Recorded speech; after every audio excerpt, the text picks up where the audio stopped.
Good morning, I'm Maria from the Richardson Simple Living.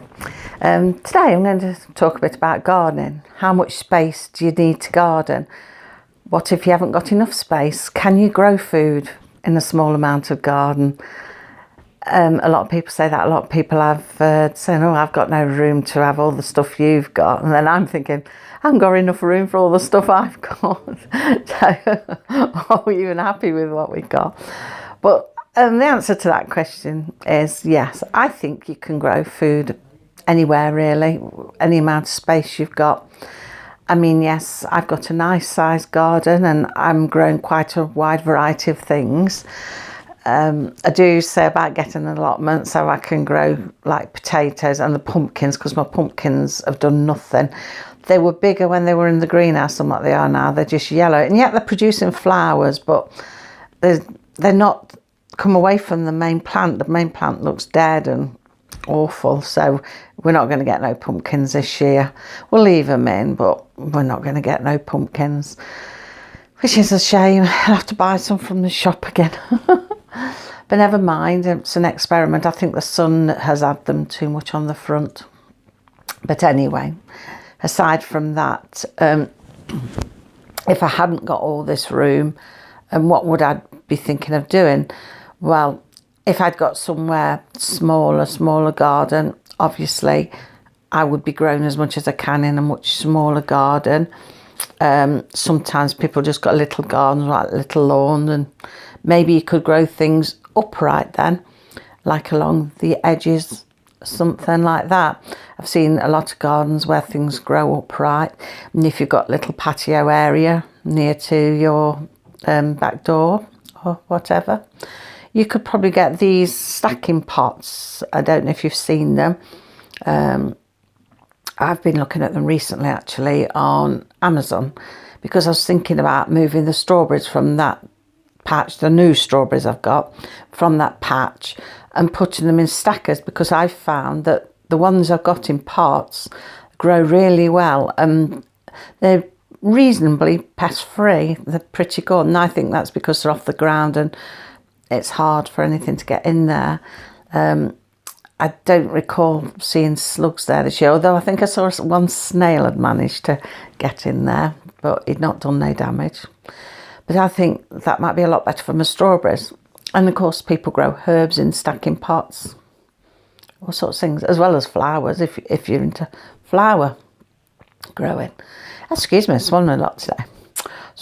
Had a vitamin tablet, and I have to have the ones you suck, so I'm always going swallowing. Excuse me. But yeah, like I say, these upright planters as well as plant pots. You grow things in plant pots. I mean, like I've grown my potatoes in sacks along the edge of the house where the path is, top path. I would like a bigger area for them. We actually had some of them potatoes yesterday, Sunday, for dinner. They were really nice, very nice, and just scrubbed them and left the skins on them, because it's like a new potato look, and left the skins on and put a bit of mint sauce on. It was lovely, very nice. So yeah, and that's just grown out of them like potato sack things you get, and you can grow them in tubs. I've seen people with these big colourful plasticky tubs. You've seen these flexible plastic tubs, and people have grown potatoes in there. So you can use all sorts of pots for different things. I mean, my mint grows in like an old sink on the side of my patio, mainly because it spreads so easily, so we've had to keep it in a confined space, which is a good idea really for something to grow in a pot like that. Lots of people grow their herbs and things in pots. I've got the spring onions in normal plant pots on the side patio. I forgot to show you them as well the other day. They're a little bit spindly, some of them. They're not doing so good, but I've got my third lot in now. They're just seeds, they've not come through yet. The second lot is spindly looking, and the first lot, you can see the little bulbs of onions. I'm going to pull a few out tonight. I'm going to do salad tonight and pull a few out. So we're doing quite a self-sufficient meal tonight, because I'm doing salad. I've got lettuces out the garden, I've got cucumber out my greenhouse. I'm using some of the little onions. I'm using new potatoes, our own potatoes, and we're going to do an omelette with them. So obviously that's my chicken's eggs. So I don't like tomatoes, which is good because they're not ready yet. And we don't eat radishes either, things like that. None of us eat them, so we don't grow them. So yeah, it's going to be a self-sufficient meal tonight, which is quite good. So like all them can grow in pots, lettuces can grow in pots. I showed you by my greenhouse, I put some in pots and they're actually looking fuller and healthier than the ones that went in the ground, and I planted them the same day. So yeah, they grow in pots lovely.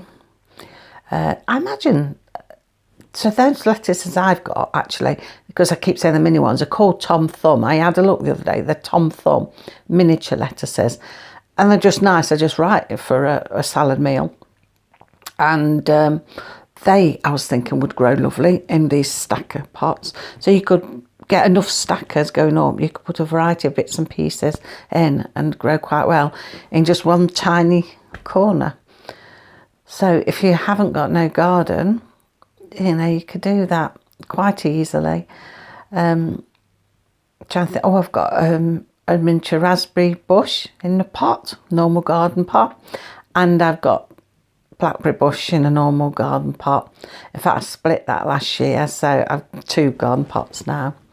Some people put strawberries in hanging baskets, so that's something to think about. What could I grow in a hanging basket? Which of course you could attach to the side of the house if you haven't really got anywhere. So there's so many options. But what if you live in a flat and all you've got is a balcony? There's where your pots come in very useful again. You put potted things, depending on how big your balcony is, to the size pots you get and what you want to put in them. I mean, I've heard of somebody planting runner beans in a pot on a balcony. And they had runner beans. And that's a really good idea. That's a good idea. I have grown runner beans in pots years ago. Obviously not in a balcony, but it worked out okay. So as long as you can secure it all down well in case it's windy or whatnot, then yeah, that's a brilliant idea to grow something like that in a pot. You could perhaps put a pot with some potatoes in, your potted herbs, strawberries, anything that you can grow in a pot. And I think these days most things can grow in a pot. A lot of people grow all sorts in pots. I think you could actually grow anything in the pot. Obviously it'll be different in amounts then. You wouldn't have very big amounts of anything. But if it was just you, or just you and a partner, and you're in a flat, you'd perhaps grow a fair bit for you both. And if you could sort of rotate, as soon as you pick one and empty it, have another pot ready to fill, and you probably could get the same item in a couple of grows, keep it rotating. So you'd keep it going. Like I did with my potatoes, I put more potatoes in after I pulled that lot out. So even then it would be all right. But what if you haven't got a balcony? Well, if you haven't got a balcony, if you're looking, I've got windowsills. I haven't, I've only got ledges. It would never work for me. But if you've got nice windowsills, how about growing some things in windowsills? Obviously you could put runner beans and things like that in a windowsill, but small things you could grow in a windowsill. Put some small pots in a windowsill. I mean, lots of people put herbs in their windowsills. Even if they've got room to put them outside, they'll pop them on window shelves, sills, got the right word, but you know what I mean. Yeah, you can put them in. I think the most I've been able to grow mine, because we haven't got window sills that are any ledges, I've had a very small plant pot and grew some cress. But that's something, so you grow your cress, put your cress in. There must be no end of options. There's probably things I don't grow myself that could be grown in them. You can easily put them in. I mean, put some spring onions in a small pot on your windowsills. There's no end. Just look around what you could put in there and just dot your windowsills with things. So, and of course, I mean, there's always the option of going and getting a, I've forgotten the word. A plot of land to grow vegetables. An allotment. God, it's early. You could perhaps get an allotment as well in your area. Normally they're in most areas. So you could probably go and get an allotment if you wanted to grow bigger things, pop your name down for one. But in the meantime, you can continue growing things in windowsills. Experiment what there is. Like, you know, onions and things. If you don't mind having pots all around your windowsills and they've got all the sunlight, are in a good position, you know, experiment what you can grow. It'd be great to, you know, experiment and say, obviously you couldn't do the big things, but smaller things. I mean, depending on how big your windowsills are as well as to how much. I mean, could you put a little tray of carrots in? A lot of things you can get in miniature format. Maybe you could do that. You know, it depends on, like I say, your sills and what size vegetables you have. But animals are the same, you know. Like, could you have some animals if you lived in a flat? Would you be allowed them? Would you be allowed, and I saw it somewhere, they must have to get permission now, that somebody had got some quail in a small rabbit hutch and got a couple of quail on their balcony in a flat. I read that or saw it somewhere on news or something, I can't remember, but it was a while ago. And I thought, oh, what a good idea. Oh, very good. So, like, you could have your little quail for your quail eggs on one side in the small rabbit hutch, because they don't need much space. They're only little small birds, only tiny. And they lay the little small speckledy looking eggs usually. And I thought, what a brilliant idea. You could have them on one side and grow some pots with a few vegetables the other side. It'd be like going out on your balcony into a little mini farm, wouldn't it? It'd be really good. It'd make you feel good, I should imagine. Also, you could perhaps have rabbit in a hutch of rabbits. I mean, if you bred rabbits, sold baby rabbits, or if you had rabbits for meat, I don't know. Some people do. I wouldn't, but some people do. I suppose, though, you know, you'd have to get your permission, because if you're in a flat or something. But then again, like, you could perhaps get your double high rabbit hutches and like that. Could you perhaps put quail at the bottom and a rabbit on top, and, you know, you've got a couple of animals there with your veggies the opposite side. As long as your door's open wide, you can put your chair by your door and you can sit and look out, you know. Yeah, endless options, I think. So I think space doesn't matter. I mean, you've just got to plan to the space you've got. Just because you haven't got any space doesn't mean to say you can't grow anything. I mean, even if you haven't got a balcony and you're in an high-rise flat or something and you're allowed pets, you could have an indoor rabbit. You could have an indoor rabbit. I know plenty of people who have got indoor rabbits and who breed indoor rabbits and sell the baby bunnies, so, or kits as they're called. Yeah, I know people who do that. You could do that if you wanted to sort of turn your hand at a little bit of farming, do a little bit of rabbit farming, so to speak, and breed bunnies to sell. And you need the two indoors, trained indoors, and I do know a lot of people who do that. Keep rabbits indoors and breed rabbits indoors, and pop some, experiment what you can get on your windowsills and what you can grow. So yeah, I think no matter what space you've got endless opportunities. You just put your thinking cap on, and of course what you like eating and what not, and away you go. So yeah, I think it doesn't matter, does it? If you've got a little bit of space or if you've got a lot of space, you can utilise it to how you need it.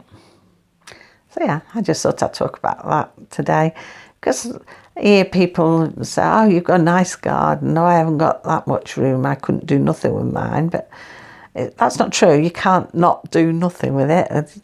You plan it, you can do quite a lot with nothing. So yeah, that's that for today. So it's Monday today. I'm going back into Sean now, because Sean, I've left her doing some maths unattended. Oh, well, she's not unattended. My eldest daughter's off today and she's in there, so I'm sure if Sean gets stuck, she'll ask her. But we're doing some fractions and it's really easy. The common denominator thing at the bottom, the number at the bottom's the same, so she ain't got to alter that, and it's just adds or minuses at the top, and then she's just got to shade, put the answer in, shade this like wheel thing for the answer. And we've gone through it. She's given me some of the answers, so I'm pretty confident she knew what she was doing. And then she's going on to do English, spelling, grammar and punctuation. She's got 2 pages of that left, so she'll do one today and one tomorrow, and that book's finished, and she's got a new book ready to start in September. But I'll do another vlog of what she's going to be doing for next school year anyway. So yeah, she's doing that. She finished her science modules. Not worth starting a new book now, because obviously we won't start a new one for September. So she's going to do some more on the Viking book, which she prefers anyway. So, and then I'm going to go in, I'm going to do some Bible study with her.